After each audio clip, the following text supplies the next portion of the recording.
Hello, gentle viewers. This is Guardian. Welcome you back to Out of the Park Baseball 26 with Baseball 102. In this video, we're going to be talking about the 15 baseball statistics you need to understand in order to properly evaluate a player. This includes 5 statistics to avoid or set in their proper context, as well as 10 that are very valuable. This is a ranking, but it's kind of a loose ranking. And if you wanted to argue about which one should go in which order, I certainly wouldn't fight you too hard about it. So, we're using the Cleveland Guardians just because it's my favorite team and I know it the best. To talk about some of these key offense statistics. Next week's video, we'll do this exact same sort of treatment for pitching stats. And then we'll also have a brief one about fielding stats. That'll probably be a fairly short video. And then we're going to go into some of the ratings in the game, which I think is another important thing to understand if you're making decisions in the game. So be on the lookout for that. So we're going to choose our humble narrator for today's episode is going to be none other than the angry hamster himself, Jose Ramirez. Jose Ramirez is arguably one of the most underrated players in Major League Baseball. Even though he's got multiple high finishes in the MVP voting. He's a really good player, a multi-time Silver Slugger, many-time All-Star, arguably one of the best players to put on a Cleveland uniform in quite some time, and unlike so many, he's actually staying, which is really, really cool, and I'm really happy for him, and I'm happy for us. So, all we're talking about today is Jose Ramirez. I might change to other players to illustrate specific points, but that's who we're going to start with. So, let's start with the statistics that you need to be very cautious of. And I will explain how these statistics are derived as well, because it's intended to be like a tutorial type video. So if you have no idea what any of these statistics are, I'll provide an explanation. And for those of them with more complicated formulas, I'll post links in the description so you can explore them in your own time. So, the number 5 stat that you should avoid, meaning this is a stat that has some value but isn't necessarily predictive or all that useful for telling you how good a player is one of the all-time classic baseball card stats, which is batting average, or AVG, listed here.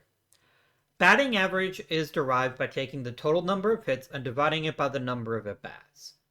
That's it. In rough baseball parlance, a 300 batting average is considered very good. A 260 is considered okay, and anything below 260 is considered to be not worth your time. It is a classic baseball stat. Everybody knows that if you hit 300, you're a great hitter. But are you? Let's take a look at a very famous example of how 300 batting average isn't all it's cracked up to be. Colorado Rockies legend, possibly in his own mind, and Marlins legend Juan Pierre.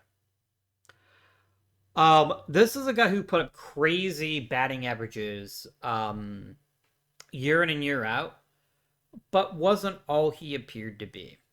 Take a look here at the year 2003. This is when our hero Juan Pierre joined the Florida Marlins. He hit 305, not bad, but this kind of hides a big piece of the story. He wasn't actually a very good hitter. In fact, notice that we'll talk about later on, says he's actually below average, which is OPS plus. How was that possible? Because there is more to baseball than just hitting for average.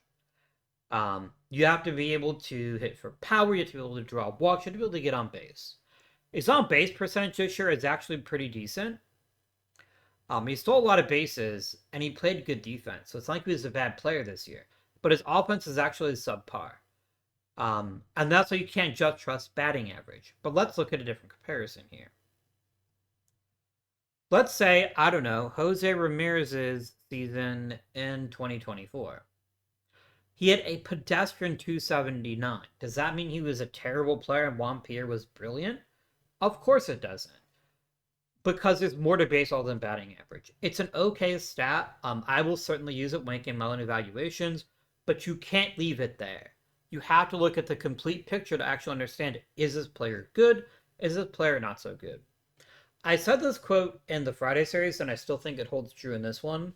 If an OTP, a player's overall is what they should be, their potential is what they could be, their stats are what they actually are. And knowing what a player is actually capable of doing is of gigantic importance in playing this game successfully and understanding how baseball is. You'll see all kinds of talking heads that'll say something like, grumble, grumble, this player is only hitting 215. They can't possibly be a good hitter. Let's look at another example. Joey Gallo, who you may know right now as boo, hiss, boo, he's terrible. He wasn't always. Take a look at his 2021 year. He hit 199. So, whether you're a new baseball fan or old baseball fan, you might have heard of the phrase the Mendoza line. Based off of a player named Mario Mendoza. We can have a quick peek at him. I just got through telling you we'd stick with Jose Ramirez, and then we're not doing that. Here he is. Here's the absolute myth, the legend, Mario Mendoza. And Switzer's coined the term the Mendoza line for somebody that regularly hit under 200. Which is really bad, right? So how on earth is someone as Joey Gallo, who is worth 4 wins above replacement, more on that later, and 22% better than the average hitter, what happened here? He was phenomenal at drawing walks, he hit home runs like they were going out of style, and offered decent base running and quality defense. So, batting average, end of story, is not a great number to only base it. Otherwise, you get the idea that thinking someone like Juan Pierre is miles better than Joey Gallo, when actually they were quite comparable during their best years. So, batting average, not a stat to ignore, but a stat to avoid putting too much attention on. Let's talk about another one of my other favorite players for number 4. I say favorite, and that I enjoy giving him grief, even though he probably doesn't deserve as much as I've given him in the past. Cristian Guzman, shortstop for the Minnesota Twins. The second stat, or number 4 in our list, is triples. Triples are a very, very good thing. If your baseball player can hit triples, it makes them a good player. However, note the year 2000 of Cristian Guzman's career. 20 triples. That seems like a great year, right? He was awful. Just a terrible hitter. Why? He didn't have much real power. He didn't draw very many walks. He stole bases, but he was bad at it. We're talking like, 30 out of 10 is 20 out of 10 is under the 75% threshold. He also just didn't get on base. And he's also a pretty bad shortstop, if I remember correctly. What makes this funny to me is I saw a lot of these games when he was playing, and all of his triples were turf triples. Like, he was so bad at elevating the ball, he just beat the damn thing into the ground. It would bounce off the turf, and nobody could catch it. So he'd get, like, a free triple all the time. Triples are good, but triples need context just like every other statistic. Triples are also bad because they're not consistent. It is very, very rare to find a player in Major League history that consistently hits the same number of triples every year. There's just too much variance. This is a problem with batting average as well. Even great hitters don't produce great batting averages every year. And it's just because of the nature of baseball that you don't have control over the ball after it hits your bat. So, triples are number 4 on the list. They're a great stat. A player hitting a triples is a good thing, but you can hit lots of triples and be a bad player. And you can also not count on triples from year to year to year. Number 3, we can stick with Mr. Guzman here. Stolen bases. Stolen bases are, again, an objective good thing in baseball. But people that get obsessed with stolen base totals miss something far more important. Stolen base success rate. It matters far less how many raw stolen bases you get. Like, it's easy to get excited about stolen bases. They're fun to watch. They're a sign of a great player. And let's take a look at a guy like Rickey Henderson, who is arguably one of the best base stealers in the history of Major League Baseball. This man both stole more bases and was caught stealing more times than ever. Um, I feel like I'm picking on him. I'm not, but it's a convenient thing because I know most people know who he is. We're going to look at expanding stats to here, stolen base percentage. Raw stolen base numbers are far less important than success rate. If you are not stealing bases at a 75% clip or higher, that's bad. You're basically getting thrown out too often to actually make your stolen bases worthy in the long run. So, 71% is a bad base stealing season. Can we forgive Ricky for this? The bro was 41. I'm not going to give him any shit for that. But stolen base success rate is as important as raw stolen base numbers. A really great example of this, I want to say, is Lou Brock, who played for the Cardinals back in the 70s. Who's somebody who used to steal lots and lots of bases, but was actually pretty bad at it. Yeah, let's take a look at his 63 season with the Cubs. So he got caught almost a third of the time he stole a base. If we go back to his basic stats, he had 24 stolen bases. That sounds like a good number of stolen bases, and it is. But if you're stealing a bunch of bases, but also getting caught a lot, it's not worth it. Stolen base rate is king. Which is why somebody like Carlos Beltran is so impressive. If you look at his career numbers stealing bases, something that you'll notice immediately is he has an 86% success rate. That's awesome. Like, there's no way to say that's not a genius stat. Knowing when to steal as important as the act of stealing.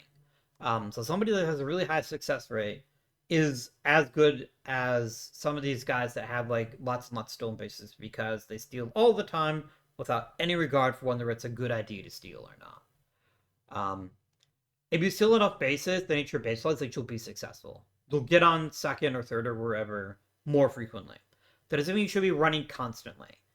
There's a time and a place to steal bases, and if you do it at the right time, you can get a lot of value out of it.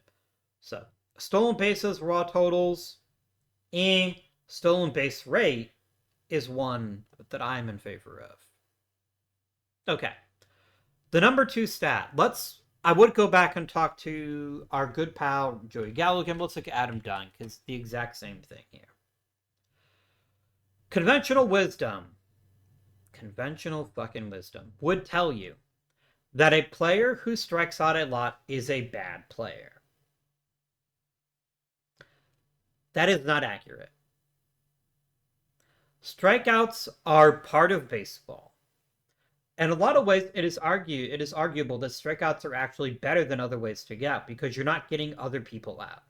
If I hit a slow roller to shortstop who picks up, flips it to second, over to first, and a 6-4-3 double play, I've got 2 outs for the price of 1 pitch. That's a bad ratio if I'm on offense. So, strikeouts are not that bad. I don't want to pick one particular season for you. This man led the league in strikeouts in 2004. 46 home runs. 109 walks. Excellent stolen base rate. He was even pretty good defensively back in those days because he was so fast. Look at this. He stole 19 bases a couple years before. He had enough speed to actually be a pretty effective outfielder. He was an excellent player in 2004, despite striking out 195 times. What about this year? Still good. Another example, hit 204, struck out 222 times. He was still so productive when he didn't strike out that it more than made up for all the times that he did strike out. That's why strikeouts, not interesting to me. Now, again, with context, strikeouts become a little more useful, but don't ever discount a player just because he strikes out a lot. It is rare to find guys like Stephen Kwan, who are really good players, but also don't strike out very often. They see a lot more common back in the day, like in the early 1900s, when it was hard to strike people out. And even a guy like Stephen Kwan still strikes out a fair bit. That doesn't make him a bad player. In fact, he's one of the better players in the American League. But yeah, So don't shit on a player just because it strikes out a lot. I do want to share one of my favorite facts. Is Joe Sewell, a shortstop Hall of Famer for the Cleveland Guardians at the time, Indies at the time. Um, the guy took over shortstop when Ray Chapman was killed by a pitch. If you have any interest in baseball history, I cannot recommend The Pitch That Killed Enough. It's a really great oral history of what happened as a result of Roy Chapman dying at the plate in 1920. They're the Indians actually won the World Series. Um, I love Joe Sewell so much. But this is my favorite fact about him. He struck out 114 times in his entire career. And regularly got more hits than strikeouts, like every single year. 114 strikeouts is actually pretty average for a single season. If we look at our good friend Jose Ramirez, I bet we can find at least one season we struck out more than 116 times. Oh, maybe not. Jose Ramirez is also really good. But yeah. So strikeouts, don't get too hung up on them. Just because it's not that big of a deal. It's also important to note that strikeouts happen a lot because people take pitches, and taking pitches is a good thing.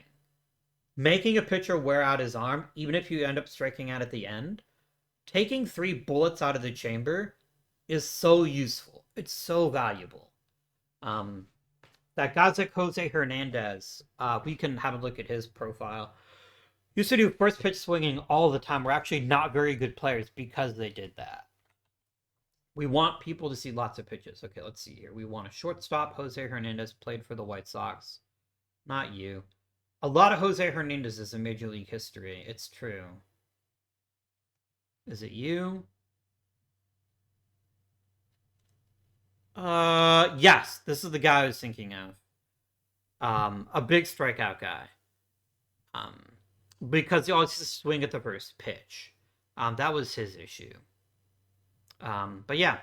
So, something to think about. As you're deciding, is this player good or not, don't immediately jump to the conclusion just because somebody strikes out a lot that they're a bad player. It's not a good thing to think about, and it's going to hurt you more than it's going to help you. The number one stat that you need to avoid, and this one, of the 5 stats I just mentioned, the other 4 have their value in the right circumstances. This one is just bad. Is runs batted in or RBIs. Meet Joe Carter. Joe Carter is widely considered to be a fantastic player because he has over 1,000 RBIs. He is not.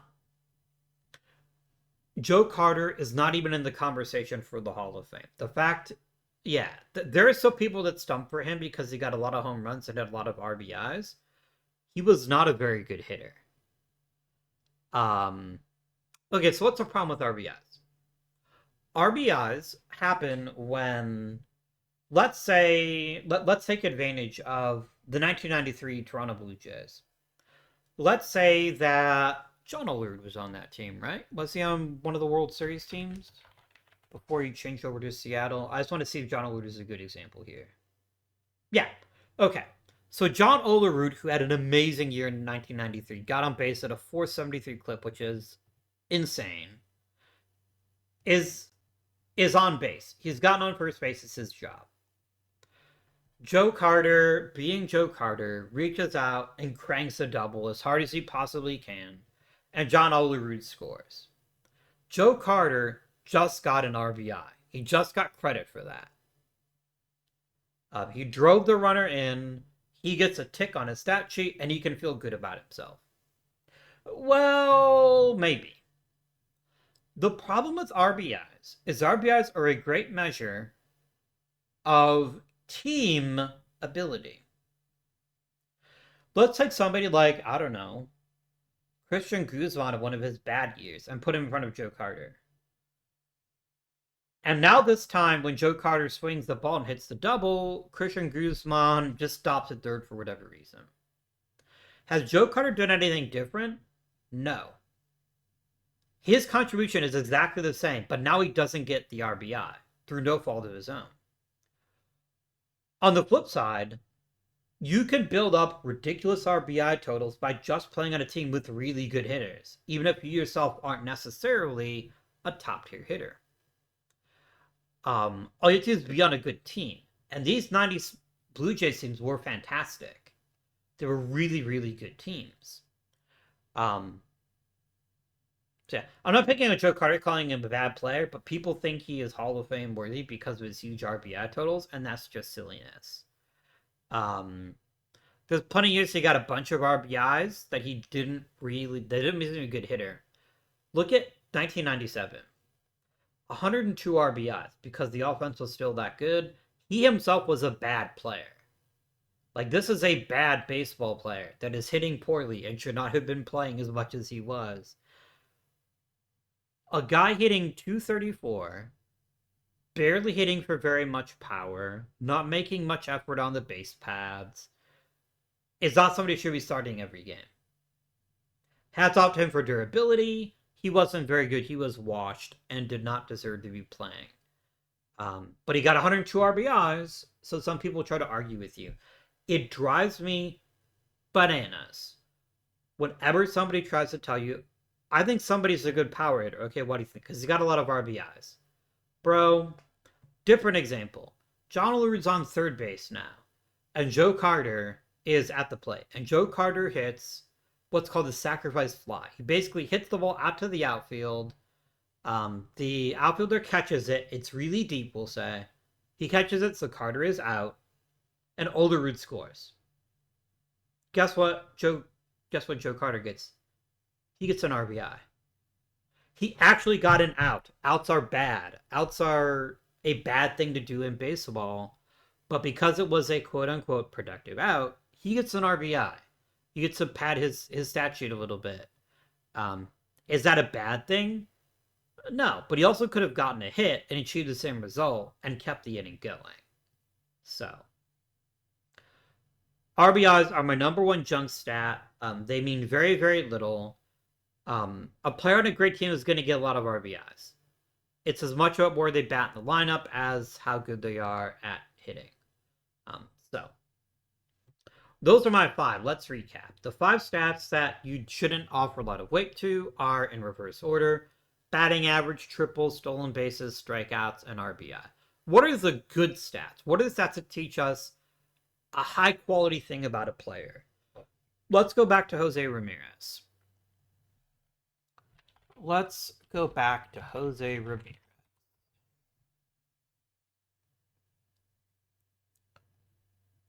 talk about one of the more advanced stats that you'll probably learn about, which is BSR. What is BSR? BSR stands for base runs. And it is, I'm looking it up really quickly here because I can never remember the formula for this one. Here it is. It is base running runs above average. And it includes all of the ways that you can get involved in base running. This is stealing bases. This is taking additional bases. And this is grinding into double plays. I will provide a link to this in the description. It is a way to measure the complete total of base running. And you can usually see, and it's weighted as runs. This is something that's very common for stats like these. These are called linear weight stats. The math is kind of complex. But what it matters is 10 runs counts as a win. So if somebody adds about 10 runs on the base pass, that means they're a really, really good player. Let's look at Ricky Henderson as an example. So Jose Ramirez is a pretty good base runner. He's certainly not perfect, but he's a pretty good one. Let's look at somebody like Ricky Henderson. No, better idea. Let's look at Tim Raines. I feel like Tim Raines doesn't get enough love from the baseball community. Even though he's amazing. Look at this stuff. Look at these ridiculous base run totals. He's stealing bases at a high clip. He's taking the extra base when it's available to him. He's not grounding into double plays. These are all very, very good things. And so he's worth almost a win and a half just on the base pass. That is awesome. That is a really good stat. And it captures everything about base running, not just stolen bases, which is what's normally captured. Is he taking bases when he should be? Is he taking extra bases? Is he going from first to third on singles when he should be? That's all included in this. Um, this is how a guy like, I don't know, no one's ever heard of this guy, right? Shohei Ohtani, complete mystery to people. Never heard of him? Yeah. Uh, Check this out. He's a designated hitter. A lot of your linear weights are going to punish him for being a DH, but he still got to add an entire win to his value to the Dodgers just because of his base running. Because last year he stole 50 bases. I think most people knew that, but in case you didn't, now you know. So, truly, truly excellent statistic. One that's interesting to have in your toolbox because it really tells you how good somebody is and how much your base running is contributing. UBR, by the way, is connected to this. It's called Ultimate Base Running. Ultimate Base Running is a component of BSR. So if you have BSR, you don't really need UBR because UBR is included. And again, for these more complex formulas, I will include for you a link to FanGraphs, which has some really good explanations of these particular stats. Yeah. Let's continue on with the number 9 stat that I find really useful. And let me be clear on this one. I am not ranking this 9th because it's not something you need to pay attention to. I'm ranking it 9th because there's so many things that add even more flavor to this. In a different world, this is maybe the most controversial thing that I say. It could be number 1. But let's take a look at one of the things that makes certain players so fantastic. For a long time, a certain Seattle Mariner was considered to be inferior to some players on his own team because he's a designated hitter. That's cuckoo bananas. He had to fight and claw to get into the Hall of Fame, but he eventually made it, and that man's name is Edgar Martinez. Edgar Martinez was one of the best hitters in the American League in the 1990s. And yet, he gets a lot of shit because he doesn't do some of the really sexy things that people expect you to do. Look at this, only 18 home runs from a DH. He's clearly terrible, except he's not. Why? On base percentage. On base percentage is a rate stat, and let's take a moment to talk about this. All stats in baseball can be divided into 2 categories. We have rate stats and we have counting stats. Counting stats happen when you do a thing, the number goes up. In this case, if you hit a home run, your home runs go up. That's easy to understand. A rate stat is something that tells you how valuable you are over time.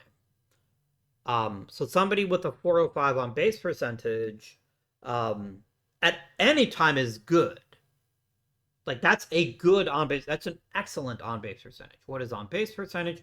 On base percentage is basically, if I remember correctly, it's total bases over plate appearances. Let me take a look at that. Just to confirm that in my brain. I probably should have done this beforehand. I was almost correct.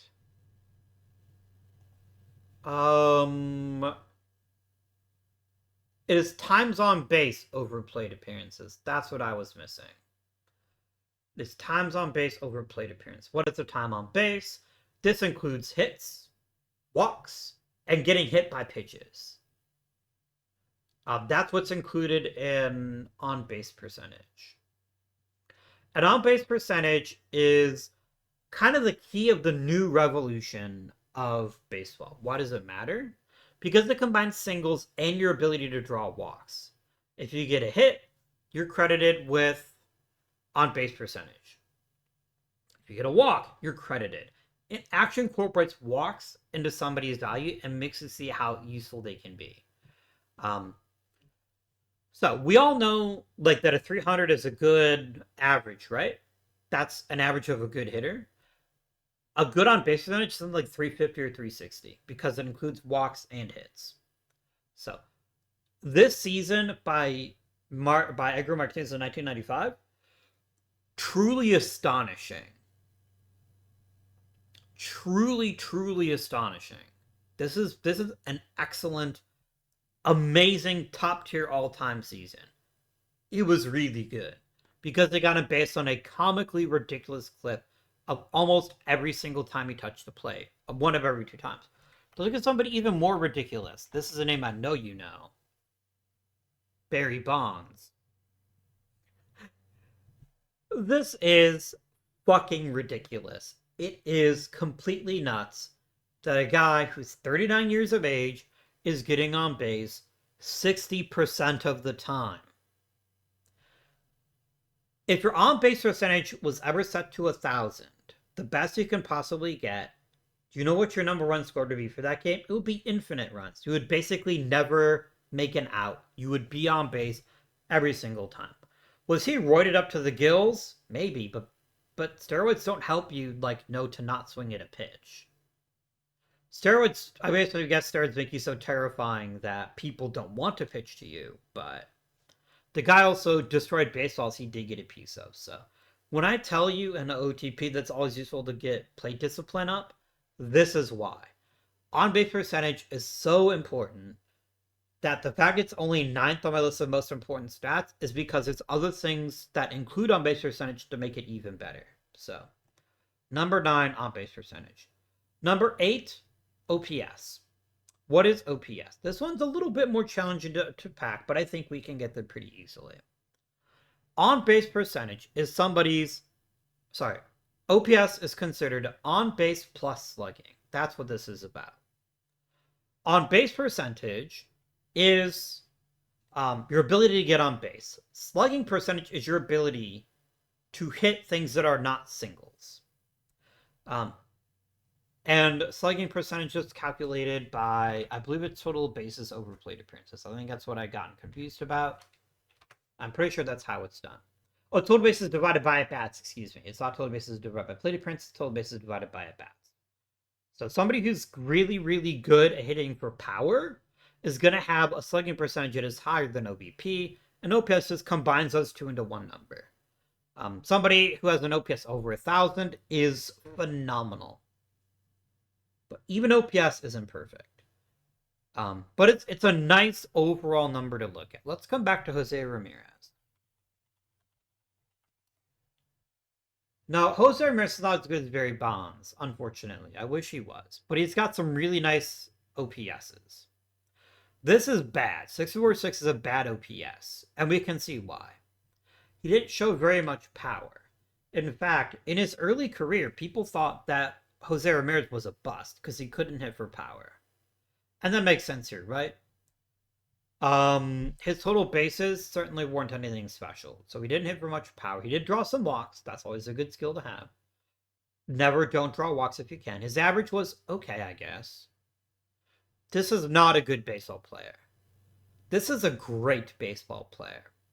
And we can see it, the higher the OPS, the better the hitter. OPS is not perfect. The big issues with OPS is that it is context independent, which means all you see as big OPS number means good hitter. We could go back to some of the 19th century hitters. They're going to have like ridiculous OPSs, but then everyone had a ridiculous OPS. Babe Ruth having an OPS of 1,000 when he played versus Juan Gonzalez having a 1,000 OPS is just less impressive because lots of hitters had OPSs in the thousands in this time in history. One of them was Edgar Martinez, who we already saw. Edgar Martinez was a better player than Juan Gonzalez. He just was. I don't care whether Juan Gonzalez played the outfield or not. He wasn't very good at it. But yeah. Edgar Martinez is a better player than Juan Gonzalez. Even though he's got some pretty fine OPSs here, there's more to it than just that, which is that he's playing in a very high offensive era. And a great OPS and a low offensive era is far more impressive. Let's take an example here. I don't want to belabor this point, but I think it's helpful to see different players and see how these numbers matter in context. Stan Musial is considered one of the very best people to ever play Major League Baseball. He led the league with a 968 OPS. Does that mean that Juan Gonzalez is a better player than Stan Musial? Don't make me laugh my ass off. Sam Musial is one of the best to ever pick up a bat. Juan Gonzalez is very good. What's the difference? Context. In the 1952, not that many people were hitting 967 OPS. How do I know that? It's red. He had the very best in the entire league. 886 is still amazing. How do I know this is an amazing number? We'll talk about it in a little bit. But I just want to get this point across. OPS is a great statistic, but it cannot be taken out of context. Same issue with OBP, although OBP is far more consistent. If you have a high on-base percentage, you're a great player regardless of era. High OPS, you're a great player regardless of era, just maybe not to the same degree. Because there's more to life than just that. All right. Weighted runs created plus, or WRC plus. What on earth does that mean? This is one of our few context independent stats. Weighted runs created includes all the things that a good baseball player does, but it's adjusted by two things. It's adjusted by the era they play in, and is adjusted by the ballpark they play in. You might be like, wait a minute, how on earth does a ballpark matter? The Colorado Rockies play in a stadium that is above sea level. Because it is above sea level, it is easy to hit the ball a lot farther, so you see pretty ridiculous home run totals. Let's look at a guy who very famously hit 50-plus home runs, Dante Bichette. Bo Bichette's father, if you are a modern baseball fan. No, he only hit, I could have sworn he hit 50. Is it Andres Galarraga I'm thinking of? Somebody hit 50 for the Rockies, and it was like very silly.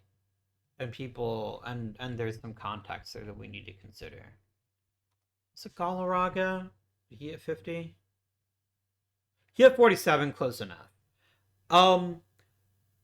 If we look at his WRC for that year, here it is. He was an amazing player. He was so good that even that his park helped him a lot, and he still looked amazing. His era was a high offensive era, still looked amazing. But look at how much better he was in Montreal. Montreal Stadium was not a hitter's park, not to the extent that Colorado's is. But he was still as valuable as he was the 47 home runs for the Colorado Rockies. How many home runs did he hit in 1988? Let's check. 1988, only 29 home runs. What a fucking loser, right? No. Because the era he played in, the park he played in, he was as valuable as he was the year. He hit 90 was 44 home runs for the Braves. Yeah, he's actually better that year.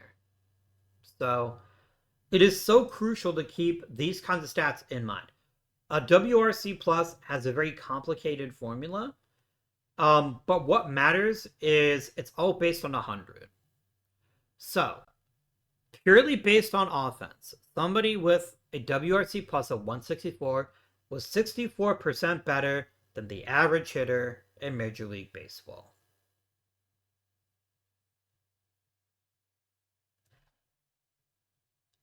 That's it.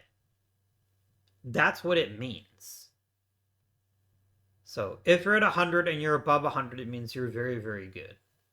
I believe Major League was 64 more runs to somebody to the team than an average hitter would be. So yeah. This is another one that's got a really complex formula that I will include for you in the description if you want to learn about how the sausage is made. Remember that 10 runs is about 1 win, so this basically means he provided 6 wins of offense to his team that year, and the numbers check out.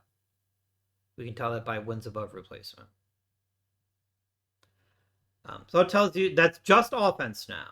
And it does not include base running. That's important. So there's other things that are involved, but that's what we're looking at here. Oh no, I take that back. I take that back. Stolen bases are included. I forgot about that. It does include base running as well, which I was mistaken about. So please ignore me. What is a percentage? Yeah, it's 64% more runs, but it's not 64 more runs. It's 64%. 64% more runs. Yeah, I don't know why I'm being stupid, but it's fine. It's a good stat. You should use it, and it tells you offensively what a player provided relative to park factor and relative to their era that they're in. The next stat I want to teach you about is someone. Okay, so this last two have been kind of complex, right? Your head might be swimming right now with all these crazy numbers I'm talking about that you don't fully understand. I'm talking about two that are easy to understand. Home runs and total bases. That's right, I'm cheating. I'm tying home runs and total bases for sixth. I prefer total bases to home runs, but a hitter hitting a home run is generally a good thing. It's not always a good thing. Oh, okay. That's a terrible. Let me backtrack that. Home runs are always hitting home run is always a good thing. But not all home runs are created equal. That's what I meant to say. You can be hit a home run at the wrong time. Like if you hit a home run and the game's already down 10-0, is that home run as valuable as somebody that hits a home run that puts the team ahead? Of course not. It's still a home run. It still shows up on the stat sheet. It still looks good. But not all home runs are created equally. But I like total bases better than home runs because total bases is just doubles plus triples plus home runs plus singles by a number of bases. A single is 1 base, double is 2, triple is 3, home run is 4. That's it. But total bases is so useful because somebody gets a lot of total bases is a great hitter. And it doesn't matter how they get there. That's why I love total bases a little bit more than I like home runs. Let's look at a guy who didn't hit a whole lot of home runs but was still incredibly valuable that we talked about in the Friday video, Ichiro Suzuki. This is a guy who never really hit a bunch of home runs but was still incredibly valuable. 316 total bases his first year in the major leagues was enough to win him the MVP trophy. He was a great hitter. Why was he a great hitter? Because he did lots of things well. He had 34 doubles, 8 triples, 8 home runs, and oh, by the way, 242 singles. That's a great hitter no matter how you slice it. I don't care that it's not like, say, Barry Bonds, who got even more total bases because he also had a lot of home runs. If you get a large number of total bases, you're a better player, and therefore it's awesome. We like it a lot. So, total bases and home runs. Total bases slightly up, but so both great ways to measure a hitter's power. Power is something that hitters can control a bit more than they control something as a hitter. Hit or not, a very good thing. I said strikeouts were a stat to avoid. And I said that walks were important, but I figured we're talking about on-base percentage. Walks is part of that. I don't need to belabor that point. But something I like better than raw OBP, which is walk percentage and strikeout percentage. It's not the raw numbers that matter. It's the number of times that they strike out or walk based on their number of at-bats. So let's take a look. Well, plate appearances. If we look at expanded batting stats here, Ichiro only walked in 4.1% of his plate appearances in 2001, but he struck out 7.2% of the time. That is more useful to me to figure out, okay, is plate discipline an issue with him? He is putting balls in play like a motherfucker. So the low walk percentage isn't great, but it's not a bad thing. His strikeout percentage is very low. This tells me low walks, low strikeouts. He's probably putting the ball in play quite a bit.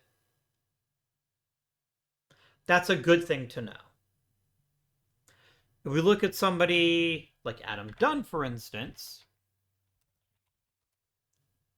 let's see what that tells us. here we go. This is a great example here. 2012, 16.2% of his plate appearances ended in a walk.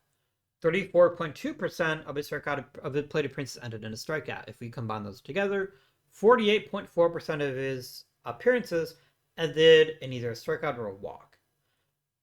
This leads us to another thing to talk about called the 3 true outcomes approach. This is a key part of baseball theory that's changed your understanding of how baseball works in the past 20-25 years. Here's the basic theory. For the longest time, people assumed that pitchers had a big control on how often people got hits. And that makes sense, right? Like, that is a logical statement to make. Great pitchers don't let people get on base, don't let people get hits as often. However, it turns out that's not accurate. There are 3 things a pitcher can control. There's 3 things pitchers have direct responsibility for. The guy who comes to this is a guy named Boris McCracken. So you can look up his work if it's something you want to learn more about. And his theory is pitchers control walks, pitchers control strikeouts, pitchers control home runs. We see strong correlations over time that pitchers who can limit these 3, who can limit walks and home runs, but do a lot of strikeouts, are great pitchers. There's really nothing the hitter can do about it. Once the ball is in play, anything could happen. It depends on whether you've got great fielders behind you. It depends on the condition of the field that day. It depends on if you're playing on AstroTurf. These things all affect baseballs that are put in play but aren't home runs. None of which has anything to do with the pitcher. Yes, the pitcher fields his position. He has an influence, but it's not what matters the most. So on the flip side, hitters might also want to do that as well. Especially a hitter that isn't terribly fast can still be very, very productive because he doesn't strike out, because he draws lots of walks, hits lots of home runs. Ideally, doesn't strike out very much, but hey. So guys like Adam Dunn are considered 3 true outcomes hitters. Let's look at another guy. Let's look at one of the best hitters, best right-handed hitters to ever play Major League Baseball, in Frank Thomas. And let's look at his numbers here. This is absurd. For a guy to hit as many home runs as Frank Thomas did, but to walk 60% of his plate appearances, but only struck out 13%, this is a guy that just vaporizes baseballs for fun. This is an outstanding hitter, and all I know about him is his walk percentage, and his strikeout percentage. High walks, low strikeouts is a good thing for the most part. Because once the ball's in play, anything can happen. And as a hitter, that's a good thing, because some things can happen if you were good. So, hopefully that explains why I value walk percentage and strikeout percentage so highly. Why that's so important to me when I'm evaluating my players. It tells me, does this player have good play discipline? A guy like Frank Thomas is conclusively yes. 100%. We are getting it done. We're up to number 4. Number 4, we're just going to say we're with Frank Thomas because this is a great number. ISO. What does ISO stand for? Isolated slugging percentage. If you take a hitter's I'm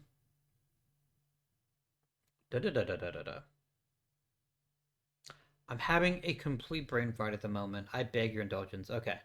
If you take a hitter's slugging percentage and subtract their batting average, what you're finding out is what hits are they making that are not singles.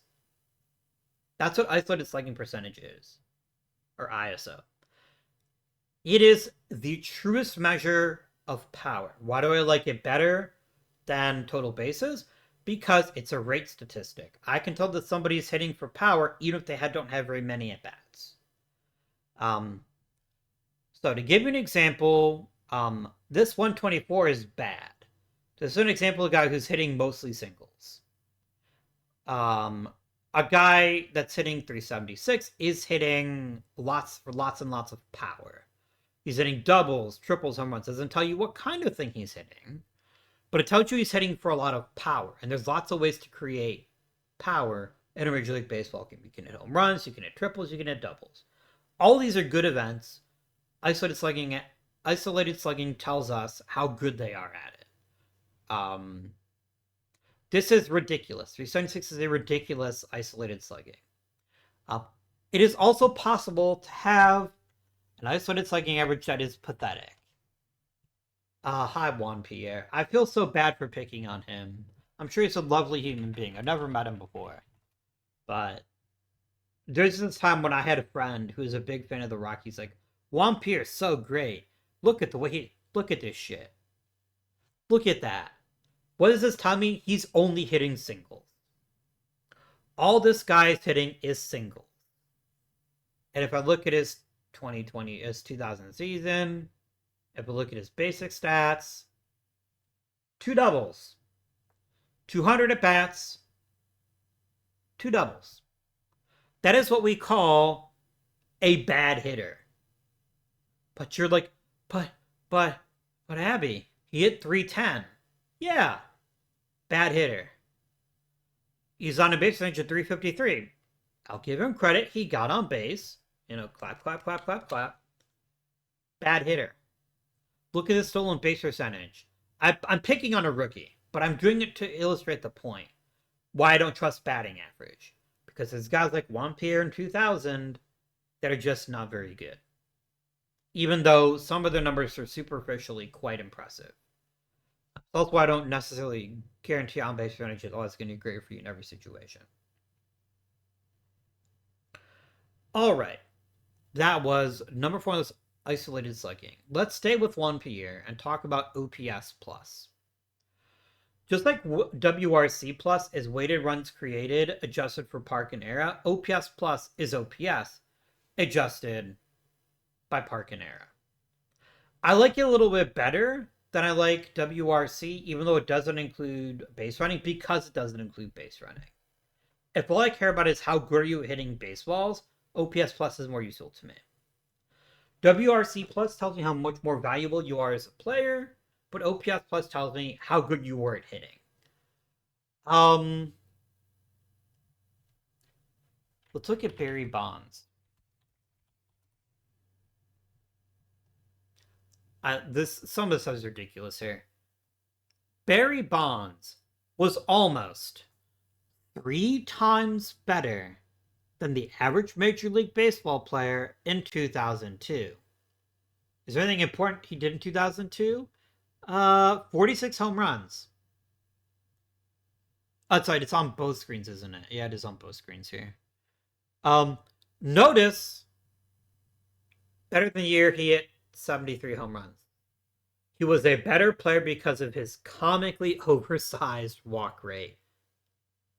And this is something that just the average baseball player who only looks at like baseball card stats or just thinks about things very superficially is gonna miss stuff. They're gonna say Barry Bonds' best year was 2000 when he hit 73 home runs. Fantastic year. In a lot of ways, it was a fantastic year for him. He was a complete player, did lots of things really well. Worthy MVP. I'm not giving Barry Bonds shit. But he was a better hitter in 2004 than he was the year he had 73 home runs. Because he drew so many more walks. He provided other value in 2001 as well. He stole lots of bases. He had lots of home runs. He was a great defender. These things all matter.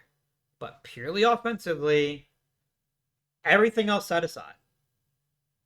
Barry Bonds is better in 2004 than he was in 2001. He also played more in 2001, which also gives him a bit more of an edge. He had higher counting numbers, so yeah.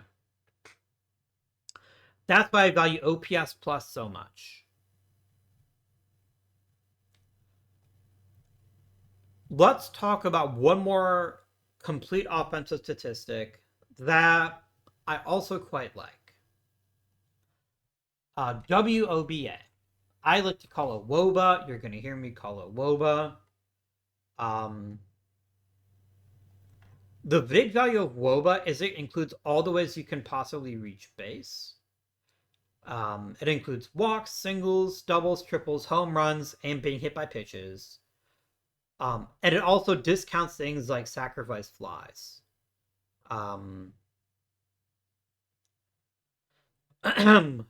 So why is this important? It assigns value to every way you can possibly reach base. It's not just how well you go to yard hitting, it's other things too. So that's why I like WOBA. Another reason I like WOBA is I think a lot of people that learn baseball learn batting average first, and WOBA is on a similar scale to batting average. So you can recognize someone hitting 320 as having a pretty damn good season. Somebody hitting 500 would be the most ridiculous player in the history of Major League Baseball. It runs a little higher because they're more involved in WOBA. But that's why it's one of the things I like to look at as well for how good is he in a given year. It is not, however, adjusted for park factor. It is not adjusted for era. WOBA is a way to just look at a number and figure out how good somebody is. But there is no... there's no what you call it. There's no like park factor or anything like that. So I do like WOBA quite a lot. But it's not my number one statistic. If you've watched my channel before, you probably know what I'm going to say before I even say it. So I invite you to pause the video, take a couple moments, and guess what you think my number one stat is going to be. All right, ready? Pause the video now. Okay, and you're back. Did you figure it out? It's WAR. WAR is wins above replacement. And it is the single best number for comparing players across eras, across everything that you could possibly imagine. It is not perfect, but what WAR does is phenomenal. So let's start with what WAR actually is. This involves us in there's also finding something else as part of WAR. Replacement level. Replacement level as a concept is developed by, and I want to make sure I get his name. I think it's Clay Davenport is the one who invented it, but I want to make sure that I am the replacement level invention. I'm pretty sure it's Clay Davenport. Because it's part of Warp. Oh no, Bill James is the one who came up with replacement. That doesn't sound right. Warp was invented by Keith Woolner for Baseball Prospectus, which is like the early stage of WAR. Replacement level player. I want to say, like, they're saying Bill James came up with it. I'm not saying that that's not accurate. But I want to say Clay Davenport played a big part. In any case, it doesn't matter who came up with it. Why does replacement level matter? Replacement level tells us I pick a random guy in AAA to put him in the major leagues. I expect him to be able to provide a replacement value of 0. Okay. Replacement level has lots of calculations involved. It changes every single year, but it's really good. I'm going to include an article about replacement level in the description of the video, so you can take a look at it if you want. But that's what replacement level means. That means I can get a random guy in AAA, plug him in a major league lineup, he would produce about this level of offense. Does it make it good? Absolutely not. Replacement level just means it's easily replaced. It doesn't mean if you have a replacement level of 0 that you're a good player. It literally means the opposite. It means you are utterly replaceable. If somebody has a negative replacement level value, you need to get them out of your lineup. Okay, that's what replacement level means. WAR, at one point called Warp, which came from Warp. So there's lots of, it's an iteration, started with Baseball Prospectus, with Warp, and became WAR over time. basically says every player is worth a certain number of runs, whether this is by defense, offense, pitching. WAR applies to pitching too, but just were slightly differently calculated. Um, and base running. So hitting, defense, base running, plus pitcher stuff, which will make Shohei Ohtani ridiculous. But we'll get into that here in a second. So you combine all these factors and tells you how many runs they provided to their team over and above what the replacement level, what over and above what their replacement player did. And then you divide it by 10 to make WAR. That is WAR in a nutshell. So what is it good for? Absolutely everything. I couldn't resist. I'm not going to apologize. It's just really. I want to make sure, by the way, that it's definitely 10. Yeah,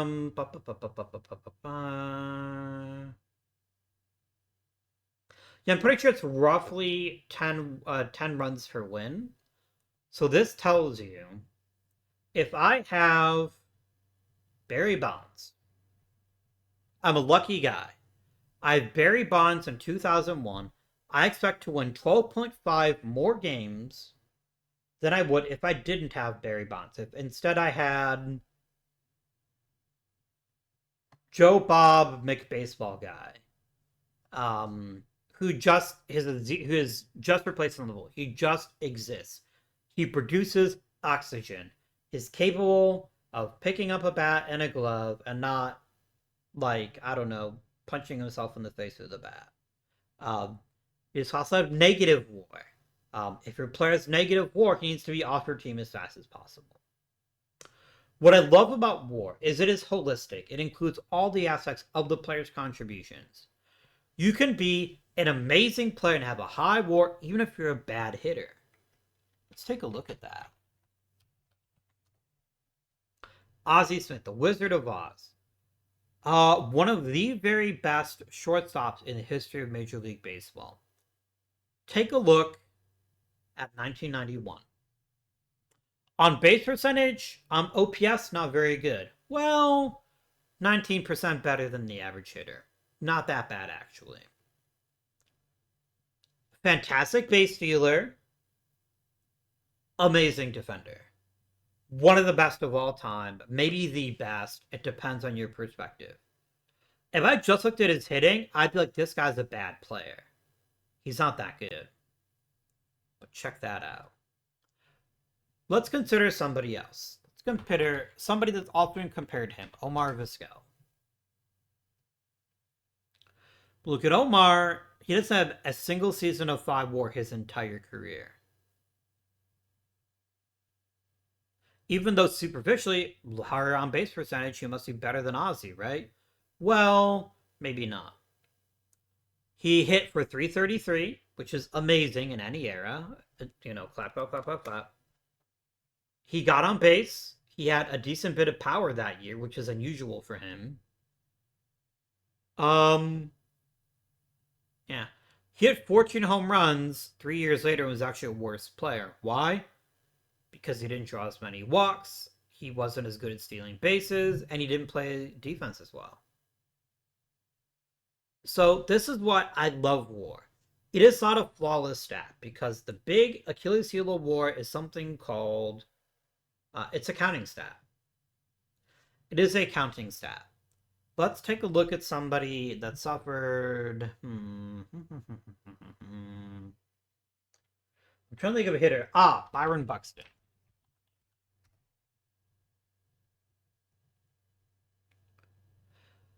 Byron Buxton is somewhat famous for being injured frequently, which is why I thought of him.